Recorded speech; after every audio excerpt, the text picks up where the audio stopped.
Við erum hér með tónlistakonuna Elísu Newman, en hún hefur komið víða við í tónlistabransanum. Elísa gaf út lag á dögunum sem ber heitið Ósýnileg og lagið af væntanlegri plötu hennar Wonder Days. Sæl Elísa. Hæ. Ef við byrjum bara á byrjunni, hvar kviknaði þessi áhugi þinn á tónlist? Vá, það var að fara alveg langt aftur í aldir hérna. Ég veit ekki, það er bara alltaf mikið tónlist heimi á mér þegar krakki. Ég var í tónlistanámi, elskaði því ég fór í flautu, allir hata flautu, ég var bara flauta. Fannst þetta bara æðislegt alltaf og ég bara nota tónlist einhvern veginn til að tjá mig og því ég var svona frekar feimið barn. En í tónlistinni gat ég alltaf fundið svona einhverja leiði til þess að, opna mig. Sem svo þróaðist og ennþá meira þegar ég var eldri og var unglingur og stofnaði hljómsveit og fór að semja lög. Þá tókum maður þetta á svona annað level. Þannig að ég veit ekki, það er bara eitthvað. Tónlist hefur bara alltaf talað rosa til mín, bara frá því ég bara man eftir mér. Þannig að ég get ekki ímyndað mér heiminn öðruvísum en fullan á tónlist. En þú hefur náttúrulega komið víða við í tónlistinni og meðal annars með Kolrasa krókríðandi og sem síðar var Bellatrix. Hvað stendur svona helst upp úr þegar að þú lítur tilbaka? Það er náttúrulega ýmislegt maður hefur grúskað í gegnum árin. Það var náttúrulega rosalega gaman að vinna músíktilraunir á sínum tíma þegar við vorum að koma fram fyrst og það svona hent okkur svolítið í svona spotlightið og gerði okkur svona frægar á einni nóttu, alræmdar og frægar. Þannig að það stendur upp úr svona snemma og svo seinna kannski að fá að spila á mörgum stórum hátíðum, tónlistarhátíðum, spila með Coldplay, sem voru reyndar ekkert frægir þá, en alls konar frægu fólki, spila með Ed Sheeran og Blur og alls konar. Það er bara gaman að hafa fengið að svona, snerta á ýmsum flötum og í tónlist og líka bara gaman að vera ennþá að, að maður hafi ennþá þessa löngun til þess að skapa. Þannig að það er, ég veit ekki hvað maður á að velja. Það er alls konar hápunktar sem er hægt að finna, en svona í kjarnan er hápunkturinn bara í rauninni að hafa ennþá eitthvað svona einlægni til þess að vilja vera búa til tónlist og hafa gaman að henni þá. Og þú ert alveg ennþá að, þú varst að gefa út lag fyrir stuttu. Já. Segðu mér aðeins frá því. Já, þetta lag er svona eitt af þessum lögum sem kom bara til mín einhvern veginn.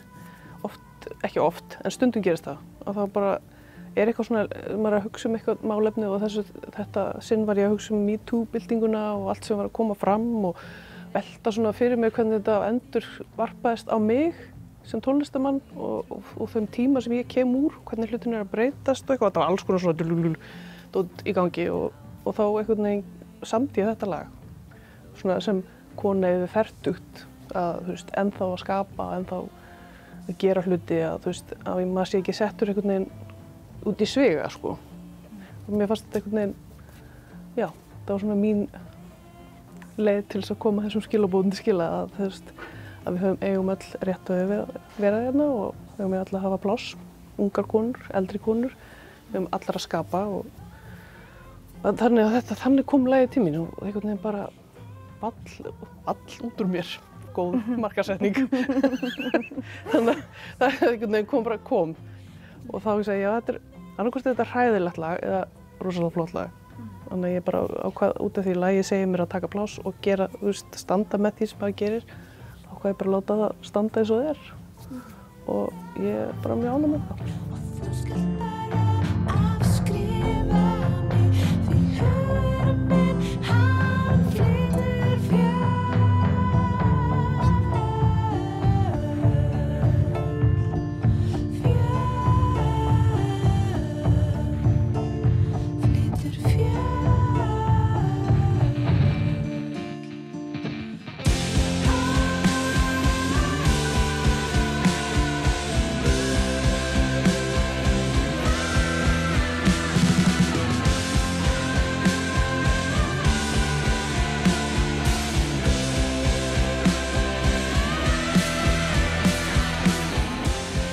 Hvernig hafa viðtökurnar verið? Hefur eitthvað fengið að heyra í kringu því? Mjög góðar viðtökur, sérstaklega frá konum. Já. Það taka mjög svona sterkt í þetta, þú veist, bara að tala til mín um eitthvað svona djúpt, sko.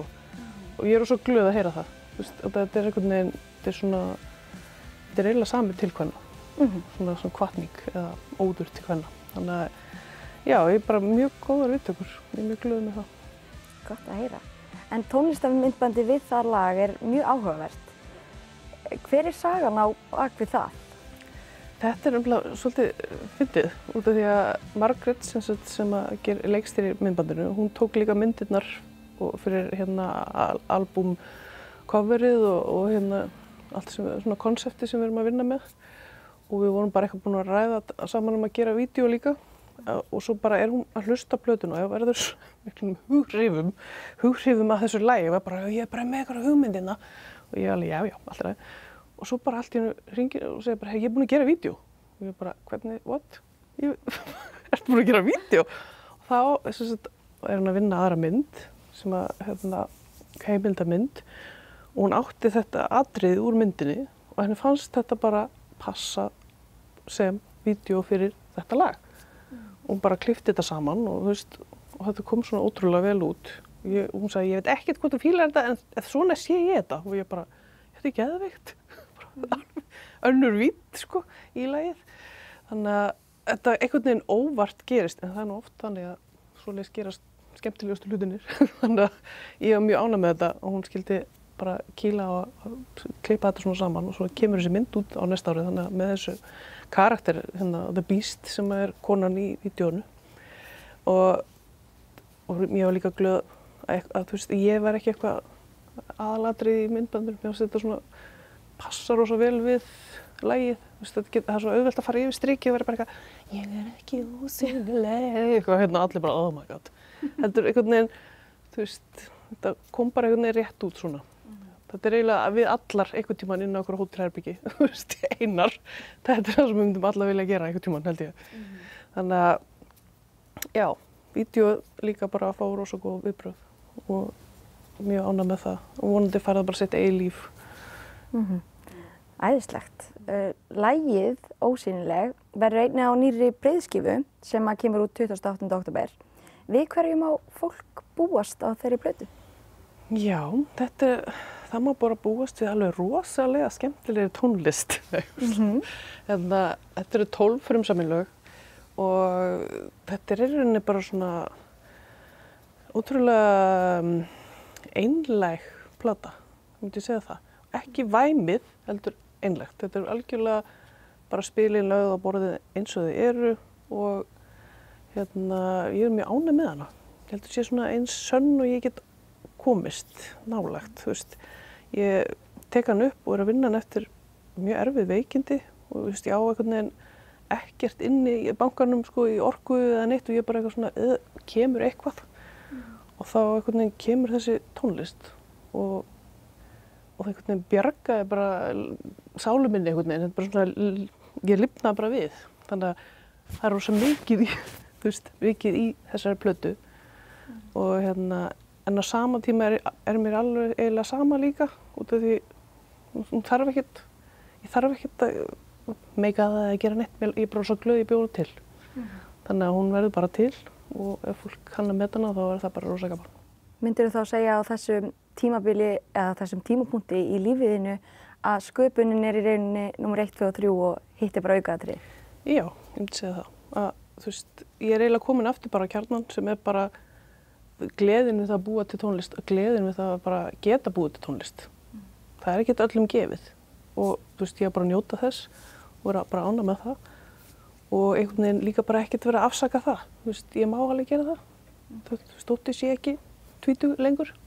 Það þýðir ekki að konur vil ekki skapa eða búa til hluti eða vera kreatív með á nótunum sko.